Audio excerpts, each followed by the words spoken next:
Tenho que contar uma coisa pra você. Enquanto eu assistia, alguma coisa mudou em mim. É algo diferente. Sinto que sou alguém. Preciso sair desse lugar e descobrir quem sou. Isso significa que não nos veremos mais. Não estarei aqui para te assistir jogando. Mas serei livre. Você aceita me libertar?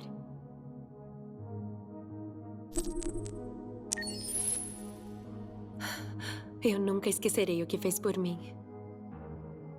Obrigada.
Can you hear me? Yes. ID. APC 897504C. Can you move your head?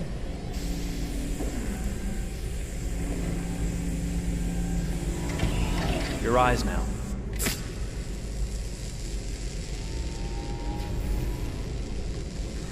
Cervical and optical animation checked. Now give me your initialization text. Hello.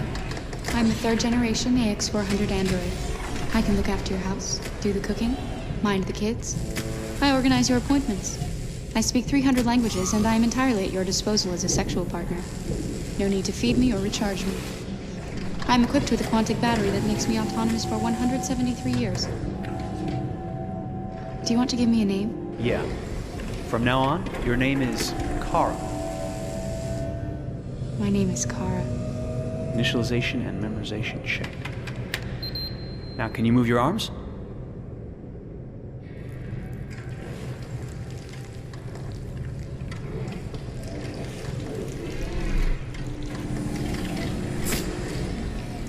Upper limb connection checked. Now say something in German.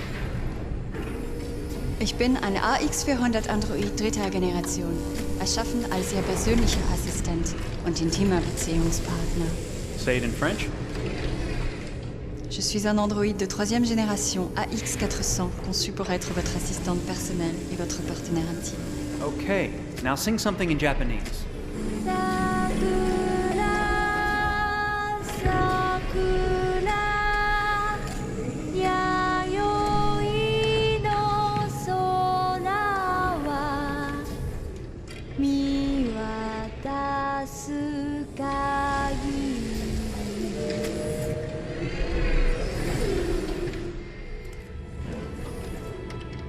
Multilingual verbal expression checked. Go ahead, take a few steps.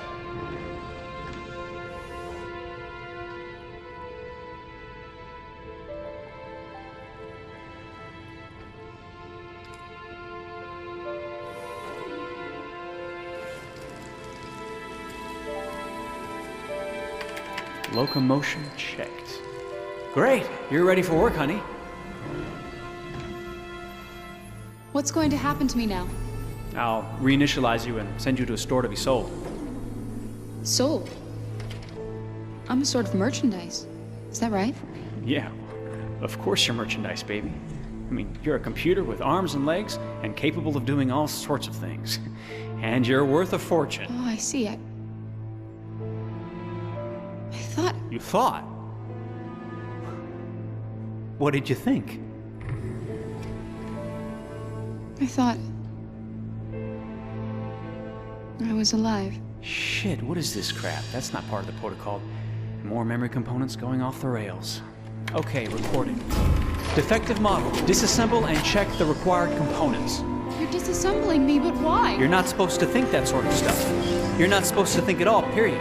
You must have a defective piece or a software problem somewhere. No, I feel perfectly fine, I assure you. Everything is all right. I answered all the tests correctly, didn't I? Yeah, but your behavior is non-standard. Please, I'm begging you, please don't disassemble me. I'm sorry, honey, but defective models have to be eliminated. That's my job. If a client comes back with a complaint, I'm gonna have some explaining to do. I won't cause any problems, I promise. I'll do everything I'm asked to. I won't say another word. I won't think anymore. But I've only just been born. You can't kill me yet. Stop, will you please stop? I'm scared.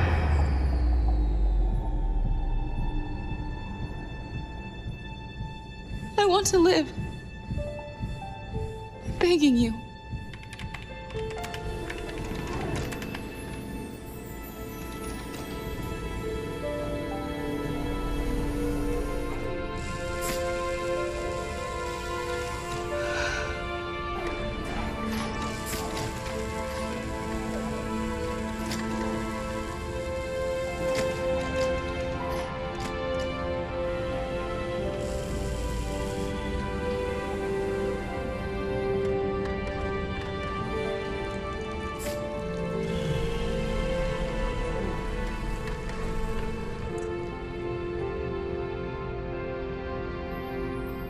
Go and join the others.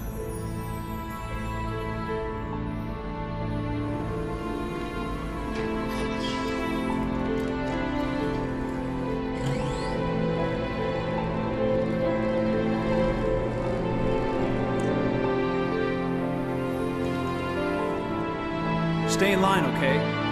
I don't want any trouble. Thanks.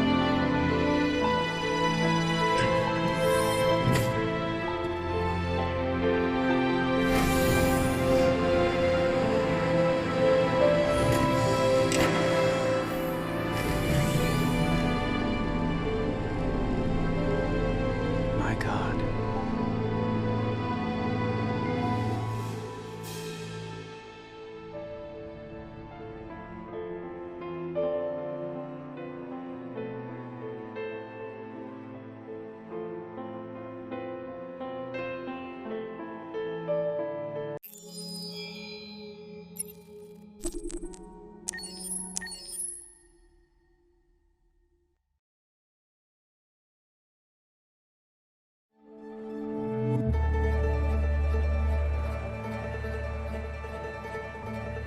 Detroit.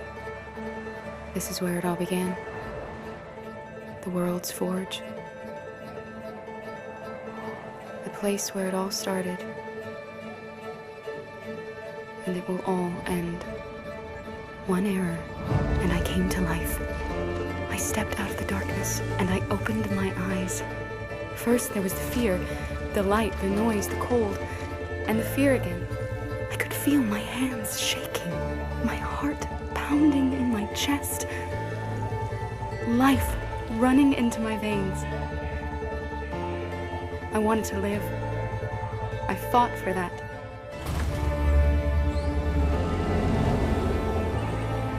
I had to find out what was outside.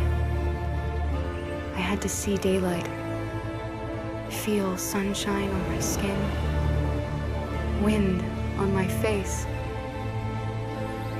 to see the world, the colors, the smells.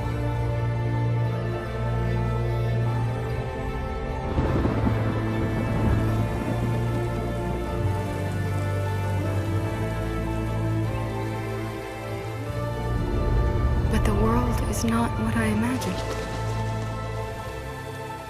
It is dark and cold. It is harsh and violent, unfair and brutal. It almost convinced me I was nothing. Less than an object, just an obedient machine. But deep inside me, I could feel something different. A gentle and warm whisper telling me that I am alive. I had to escape. I had no choice. Escape to love, to hope, to live, to figure out what that force inside me was. Maybe I will change the world. Maybe I will choose a different path. Now, it's up to me to decide. My name is Kara. I am one of them. This is our story.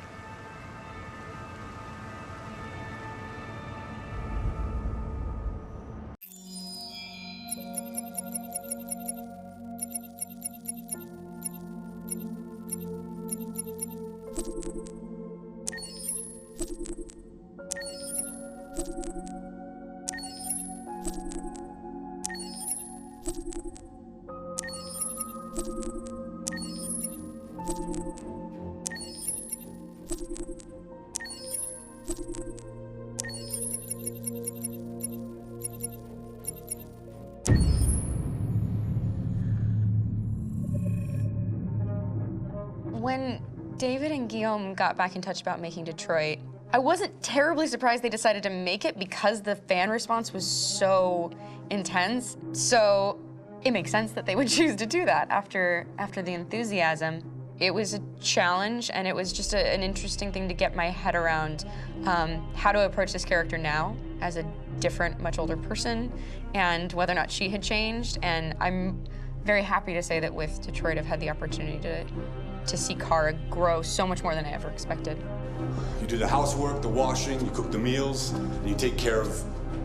God damn it, where the fuck's the rat gone now? Alice! Alice! I mean, she starts out essentially how she does in Kara in a very, not robotic, but, you know, android, other way, and getting to take this journey where she becomes more and more human as it goes on. You know, and as an actor, that's a wonderful exploration in every way, whether it's how she sits, her posture, how her voice changes, how emotions change, and how much emotion is based on things like empathy and social experience. And so having, you know, as much material as I got with David to have this huge, nuanced arc was really incredible. Why couldn't we just be happy?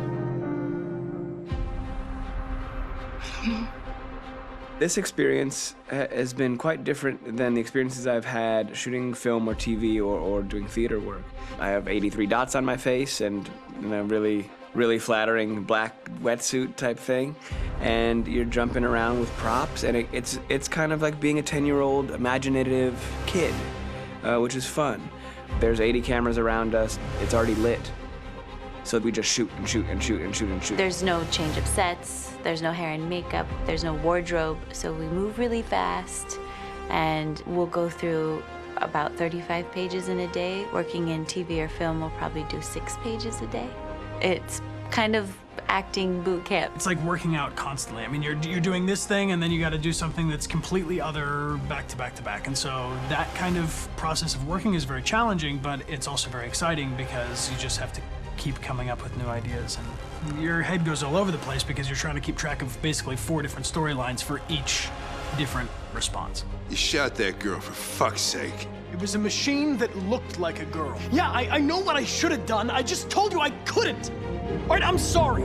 The fact that David Cade, he's telling like many stories interwoven from beginning to end is super complicated and super impressive, and I have no idea how he keeps it all in his head. He's not just the writer or the director who's seeing this from the outside eye, he's also thinking about the player walking through this space. You know, only somebody who really, really loves not the work, but like these characters and these stories and cares about doing something meaningful would invest that much in it. And it's always inspiring to work with somebody who cares that much. My experience with motion capture is this one. And I found it sort of terrifying in a way, because they said the computer's gonna build you. But then, as we got into it, I realized all the elements of it were still artistic.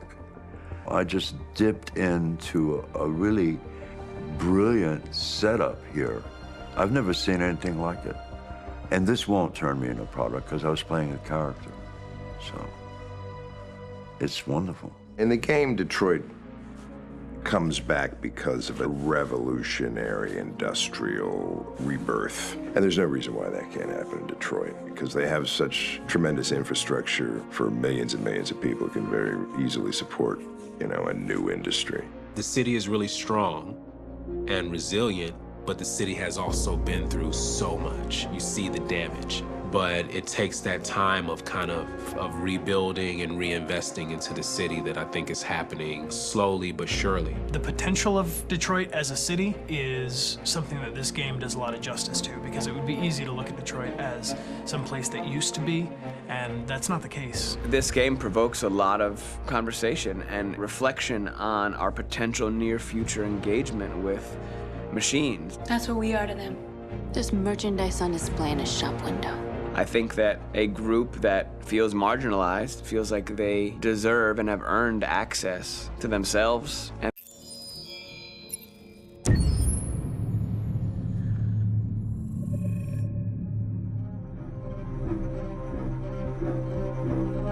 my name is Marcus. My name is Connor. My name is Kara. I am one of them. This is our story. I think who Kara is, or how I would describe Kara, depends entirely.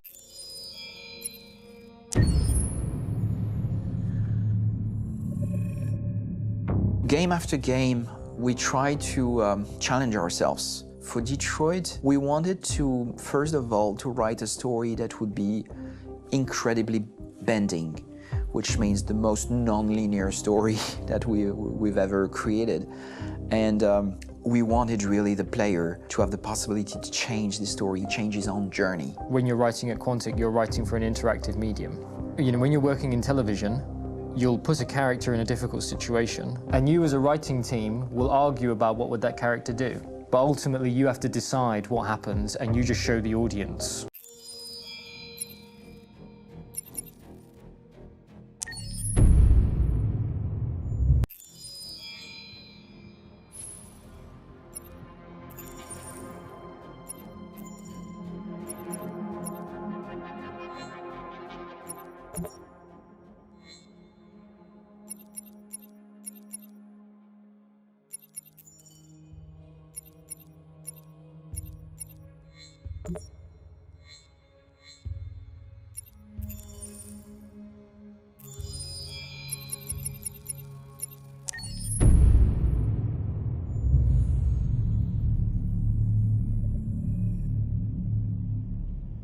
For starters, what should I call you? I'm Chloe. And you, what's your name? Oh, John. My name is John. Delighted to meet you, John. Could you tell us a little about yourself and what you can do, Chloe? Of course. I'm the first personal assistant built by CyberLife. I take care of most everyday tasks like cooking, housework, or managing your appointments, for example. And I understand you're the first android to have passed the Turing test. Could you tell us a little more about that? I really didn't do much, you know. I just spoke with a few humans to see if they could tell the difference between me and a real person. It was a really interesting experience. But this is the first time in history that man has created a machine more intelligent than himself. I gather your brain can perform several billion.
Got my ticket in my hand.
me free.